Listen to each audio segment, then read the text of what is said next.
Hi guys, and welcome back to Breeze Cake Studio.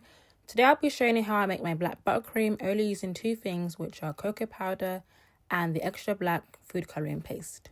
So you just want to start off by adding 4 tablespoons of cocoa powder, give that a mix in, and then 2 teaspoons of the food coloring paste, give that mix in again until it turns a light grey color. And for the next part, you will need to use an immersion blender.